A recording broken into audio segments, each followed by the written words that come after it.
ચાલો વાડીએ મગફળીની અંદર પાણી ચાલી રહ્યું છે હાલમાં. જો આ સામેની બાજુ મગફળી તમે જોઈ શકો છો. પછી મને એમ થયું ચાલો લાઇટને સહેજ આમ ઊંચી કરીએ તો જોયું તો એક બીમ દેખાણો. લે આ ટોર્ચમાંથી આવો બીમ કેમ દેખાણો હશે? આમાં છે ને છોકરાઓ તમને ખબર જ હોય બીમ શા માટે દેખાય છે. આ તો આપણને પ્રેક્ટિકલી કદાચ અનુભવ ના હોય, થિયરીમાં તો આપણે આવી જ ગયું હોય. બીમ શેનો છે? બીમ છે ટિન્ડલ ઇફેક્ટના કારણે દેખાય છે. ટોર્ચનું બીમ એટલા માટે દેખાય, એટમોસ્ફિયરમાં નાના નાના પાર્ટિકલ હોય, આ પાર્ટિકલમાંથી જ્યારે પ્રકાશ પસાર થવાનો પ્રયત્ન કરતો હોય તો એ પ્રકાશનો માર્ગ આપણે ક્લિયરલી જોઈ શકીએ, એટલા માટે આ બીમ દેખાય છે.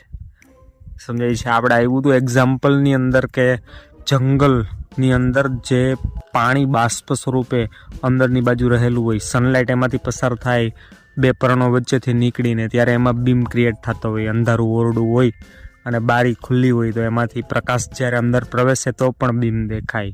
આ જ રીતના ઘરે અગરબત્તી, એમનો જે ધુમાડો છે એમાં પણ નાના પાર્ટિકલ હોય, લેઝર લાઇટ એમાંથી પાસ કરવાનો ટ્રાય કરો, એમાં પણ તમે બીમ જોઈ શકો.